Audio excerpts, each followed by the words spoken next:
Hello everyone, welcome to EduTap and welcome to the series that we have started exclusively for the upcoming UPSC EPF for 2025 examination. So ये अभ्यास series है जहाँ पे हम लोग हर session में 10 MCQs करेंगे, ठीक है. And when it comes to this series ये एक तो MCQs में कर रहे हैं, दूसरा है when it comes to UPSC EPFO examination, be it APFC जो एपीएफसी पोस्ट के लिए हो या एओ और ईओ के पोस्ट के लिए हो, दोनों में भी ये टॉपिक्स इंपॉर्टेंट रहेंगे.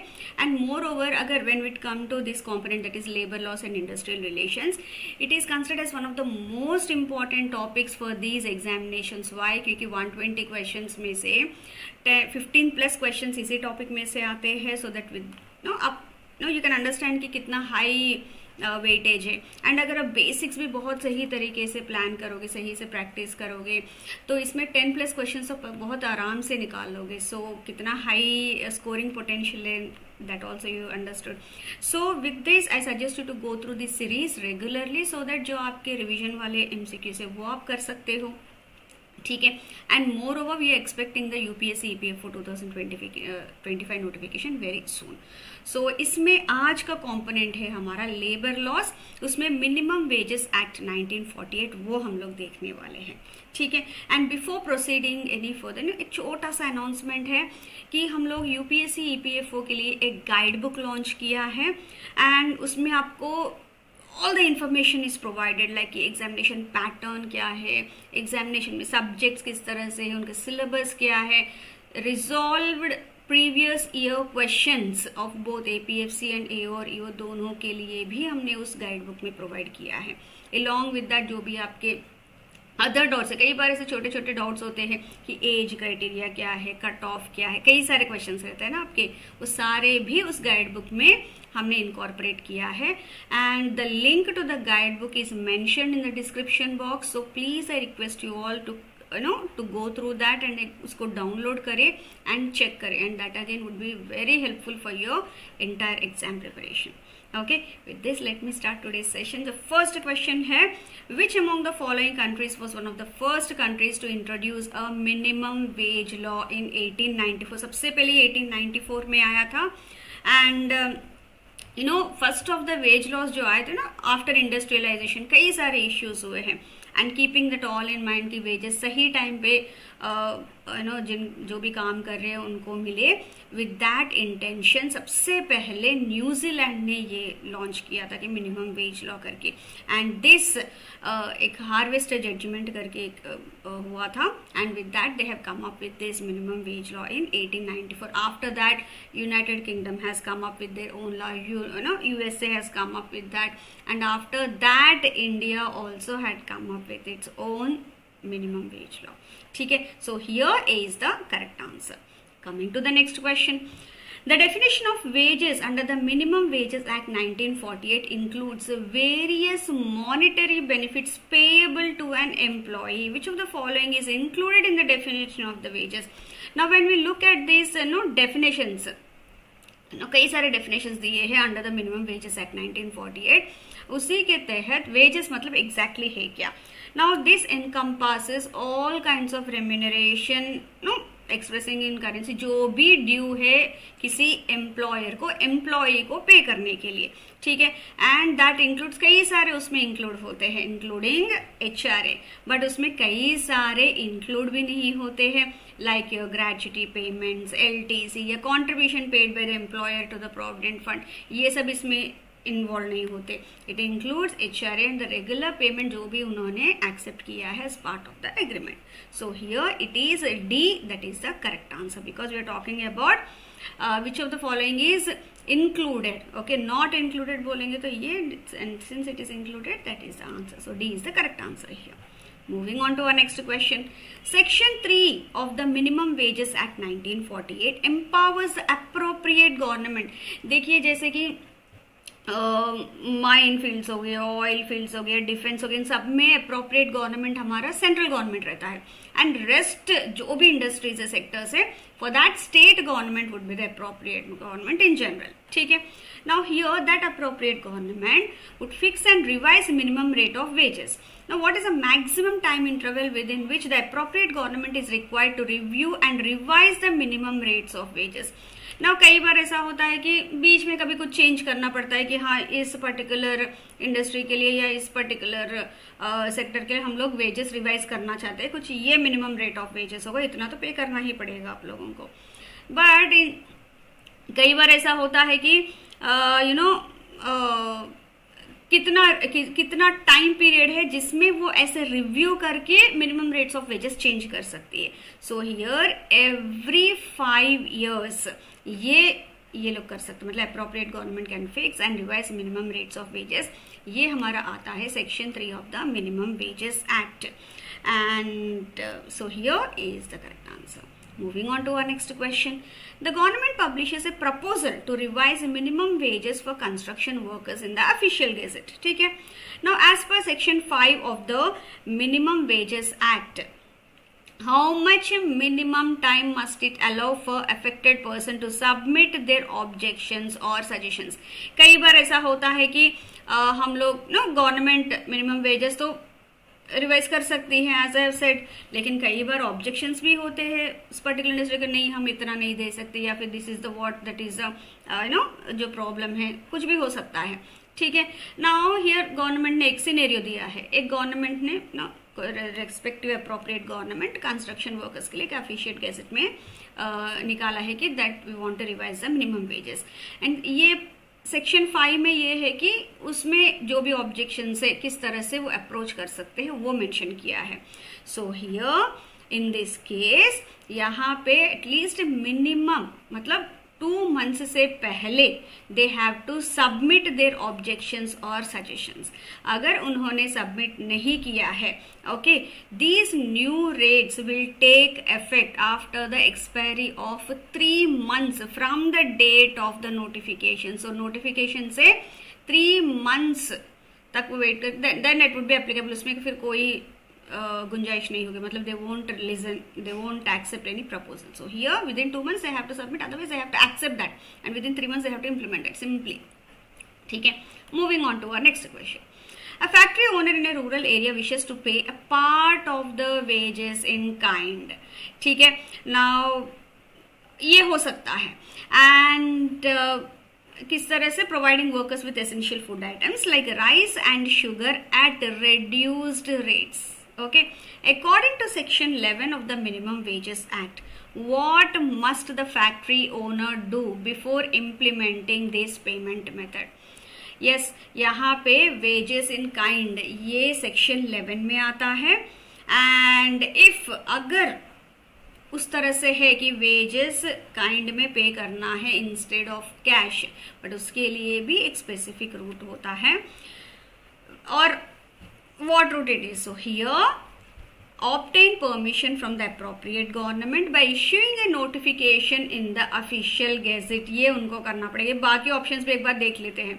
See, nothing as payment in kind is allowed without government approval where it's already a practice. अगर practice है फिर भी they have to take permission from the appropriate government and official gazette में notification release करना पड़ेगा। So ये गलत है। Allow workers to decide if they want to receive part? No. अगर है तो भी they have to go through the proper process.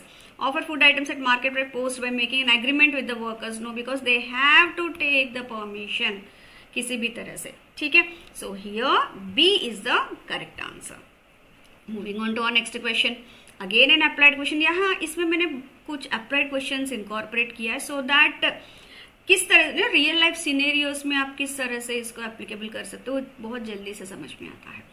Ravi works in a scheduled employment where the minimum wages are fixed under the Minimum Wages Act. ठीक है, he normally works 8 hours a day, 6 days a week. His employer asks him to work on Sunday, which is usually his rest day. According to section 13 of the Minimum Wages Act, what should Ravi be entitled to? मतलब उनको rest day जो है Sunday, उस दिन भी कुछ urgent काम आ गया, कुछ एक्स्ट्रा काम जो भी आ गया है, he is requested to work, he is asked to work. So section 13 में related to rest, क्योंकि every 6-7 days एक दिन रेस्ट इनको मिलता है। ठीक है, अगर वो रेस्ट इनको चाहिए एंड इफ अगर हो सकता है कभी कभी ऐसे कुछ काम करना पड़े ना, as Ravi was suppose to work on Sunday also, but उसके लिए भी कुछ कंपेंसेशन होना चाहिए. सो उसके लिए let's see, no additional payment as working Sunday is normal. No, as I said earlier also, every 7 days एक दिन तो उनको छुट्टी देना ही पड़ता है. Rest dates called as payment at not less than the overtime for the working on his rest day. This is true, क्योंकि उतना तो उनको पे करना पड़ेगा. जो भी ओवर टाइम के रेट से है उस इंडस्ट्री में, उस शेड्यूल्ड एम्प्लॉयमेंट है, उस जहाँ पे वो काम कर रहा है, सो उसी के तहत उसको पे करना पड़ेगा कि इतने आवर्स को ओवर टाइम उन्होंने किया है, overtime related. Only compensative without extra payment नहीं. Double wages for the interwork, no, not like that, but जो भी ओवर टाइम रेट्स है वो तो पे करना पड़ेगा. So here again it is B is the correct answer, and this all is mentioned under section 13 of the minimum wages act. Moving on to our next question, again one more applied question. Sita works for a day doing 2 different jobs under scheduled employment. 5 hours as a cleaner, minimum 60 rupees per hour है इसका, and 2 hours as a painter, minimum 80 rupees per hour है इसका. मतलब 2 different classes of work उन्होंने किया है. How should her employer calculate her total wages for the day under section 16 of the minimum wages act? ठीक है. Pay her a flat rate based on the lower wage for all 7 hours. No. ठीक है. Pay her a lump sum decided by the employer without calculating hours separately. No. Pay 60 rupees for 5 hours and 80 rupees for 2 hours separately, then add both the amounts. This is true, क्योंकि अगर different classes में कोई work कर रहा है under section 16 of the minimum wages act, वो ये कहता है कि जितने आज वो जो भी काम किया है उसी के हिसाब से उनको पे करना पड़ेगा. ठीक है. Pay her only based on the higher wage for all 7, ये भी नहीं है. This is what it is too, this is how it should be done. So here C is the correct answer. Moving on to our next question, again one applied question. Arjun is employed in a factory where the minimum wage has been fixed. One day, due to a machine breakdown, which is not Arjun's fault, he could only work for 3 hours instead of the normal 8-hour working day. उसकी तरफ से कोई गलती नहीं है. ठीक है. According to section 15 of the minimum wages act, how should Arjun be paid for that day? ठीक है. अगर एम्प्लॉय खुद से कुछ गलत तरीके से रिलेक्टेंस ऑफ वर्क या फिर कुछ प्रॉब्लम कर रहा है, then employer need not pay अगर he is not working. But here in this case machine breakdown हुआ है, उसमें अर्जुन की कोई गलती नहीं है. So under section 15 he should be paid, he should be paid for the full hours. Sorry, C नहीं, he should be paid for the full 8 hours as if he had worked as a normal day, क्योंकि इसकी कोई गलती नहीं है. So here D is the correct answer. He should be paid only for 3 hours he worked. No. He should be paid half the day. No. He should be not be paid anything. No, ऐसा नहीं है, because it is not his fault. So here D is the correct answer. Moving on to our next question. Under section 19 of the Minimum Wages Act as updated under the Bharatiya Nyaya Sanhita 2024, which of the following powers does inspector not have? ठीक है. एक बार यहाँ पे options देख लेते हैं. Enter workplace during reasonable hours with assistance to inspect the records. Yes, ये पूरा उनका हक है इंस्पेक्टर का. Request information regarding names, addresses and payments from out workers. Definitely ये भी उनका हक है. सीज और टेक कॉपीज ऑफ रजिस्टर्स और documents considered relevant for his investigation. जो भी वो इन्वेस्टिगेशन कर रहे हैं, definitely this is also true. Impose fines and penalties directly on employers without court proceedings. ये नहीं है. Until and unless court कुछ fine impose करता है, only then he will be able to penalize the employer for whatever जो भी उन्होंने गलत किया है. ठीक है. So here it is C, that is the correct answer. So moving on to our next question. Under the Minimum Wages Act, who is appointed as the chairman of the Central Advisory Board that advises on the fixation and revision of the minimum wage rates? देखिए, when we look at the section 7, 8 and 9, इसमें advisory boards, central advisory boards, composition of the committees, everything has been mentioned. ठीक है। And again जो smooth work हो तो उसके लिए committees arrange बनाना पड़ता है। आफ्टर दैट उनको कोऑर्डिनेट करने के लिए एडवाइजरी बोर्ड, फिर उनको सेंट्रल गवर्नमेंट या स्टेट गवर्नमेंट के मैटर्स में इन सब में एडवाइस करने के लिए एक सेंट्रल एडवाइजरी बोर्ड, ये सब कुछ मैनेज करना पड़ता है। And when it comes to the central advisory board जो एडवाइस करता है special on the fixation and revision of the minimum wage rates, इसमें जो भी चेयरमैन होगा that would always be an independent person, क्योंकि बिल्कुल ना तो एम्प्लॉयर की तरफ से होगा ना तो एम्प्लॉय की तरफ से होगा, generally nominated by the central government, क्योंकि फिर बायसनेस नहीं होगा। रिप्रेजेंटेटिव ऑफ द एम्प्लॉयर्स नहीं, रिप्रेजेंटेटिव ऑफ द एम्प्लॉयज नहीं, the senior most member of the board नहीं, always an independent person would be nominated so that कुछ भी biasness उसमें ना आए। So here B would be the correct answer. ठीक है, moving, this is what it is. तो यही है हमारे questions and I really hope that you have liked this questions and session, जो आपके लिए बहुत हेल्पफुल होगा आपके एग्जाम के प्रिपरेशन के लिए। बिफोर वाइंडिंग अप एक छोटा सा अनाउंसमेंट है from EduTap. See, this is for all those who are targeting UPSC, EPFO, APFC and A और ईओ एग्जाम 2025। एड्यूटैप ने 3 अलग अलग कोर्सेज लॉन्च किया है फॉर योर बेनिफिट, एंड मैं एक एक का आपको समझाती हूँ किसके लिए कौन सा यूजफुल रहने वाला, so that you know you'll have an idea। And बाकी सब इन्फॉर्मेशन तो हमने डिस्क्रिप्शन बॉक्स में ऑलरेडी दे दिया है, सो आप वहां से भी जाके देख सकते हो। सबसे पहले है मास्टर कोर्स। ये उन बच्चों के लिए है जो बिल्कुल अपना प्रिपरेशन अभी स्टार्ट कर रहे हैं and they want one point source for all kind of information, content related to जो भी सब्जेक्ट्स है रिलेटेड टू द एग्जाम। तो आपको ये पूरा content in the form of videos, in the form of PDFs, in the form of MCQs, chapter quizzes, strategy sessions, everything you will get here. मतलब आपको बिल्कुल इधर उधर जाने की जरूरत ही नहीं पड़ेगी। ठीक है। सेकेंड कोर्स आता है स्पेशल सब्जेक्ट्स कोर्स। ये उन बच्चों के लिए है जो कई बार ऐसा होता है ना कि हाँ ये सब्जेक्ट तो मैं कर सकता हूँ, पॉलिटी तो मैं कर सकता हूँ, लेकिन हाँ labour laws and industrial relations मेरे लिए थोड़ा टफ है, तो उसके लिए अगर अलग सा कुछ कोर्स मिल जाए, उसके साथ मुझे क्वेश्चंस मिल जाए तो और भी बढ़िया है। सो फॉर दैट स्टूडेंट्स ये बहुत इंपॉर्टेंट यूजफुल रहने वाला है। स्पेशल सब्जेक्ट्स कोर्स आपके रिक्वायरमेंट के हिसाब से कोर्सेस होंगे यहाँ पे। थर्ड हमारा आता है टेस्ट सीरीज। नाउ ये उन बच्चों के लिए है जो प्रिपरेशन हो गया है अभी कोर्स के थ्रू या कहीं और, तो ओन से किया है या फिर एक अटेम्प्ट तो हुआ है लेकिन अभी फिर से अटेम्प्ट कर रहे हैं, कई सारे सिनेरियोस हैं। तो उसमें उनको लगता है हमें सिर्फ टेस्ट सीरीज चाहिए, मतलब मॉक टेस्ट ही चाहिए ताकि हम बहुत अच्छे से प्रैक्टिस कर सके। ठीक है, ये उन बच्चों के लिए इसमें रियल एग्जाम फील के साथ आपको टेस्ट सीरीज प्रोवाइड किया जाएगा सो दैट आपका जो प्रैक्टिस है वो सब बिल्कुल टॉप नॉच हो। ठीक है, तो ये है different student requirements of the students के लिए डिफरेंट काइंड्स ऑफ कोर्सेज जो आप लोग ले सकते हो। एंड डिस्क्रिप्शन बॉक्स में आपको पूरा इन्फॉर्मेशन है and if you have any queries वो भी आप टीम से पूछ सकते हैं। Everything all the details have been mentioned in the description box.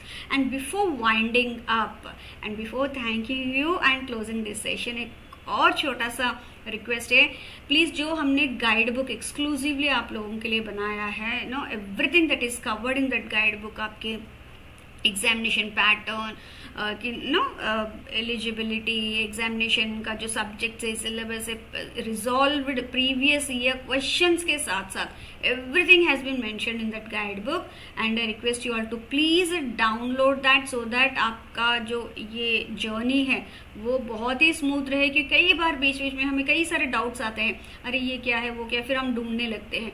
You need not go anywhere, ये बिल्कुल 1 पॉइंट सोर्स से आपके सारे क्वेरीज रेजोल्यूशन के लिए। सो प्लीज आप वो बुक डाउनलोड करें and you can go through that and as I have said and always say, अब कुछ भी डाउट्स होते हैं तो the team is always available for you and all the details have been mentioned in the description box। आप वहां से वो लिंक भी क्लिक कर सकते हैं, डिटेल्स भी ले सकते हैं।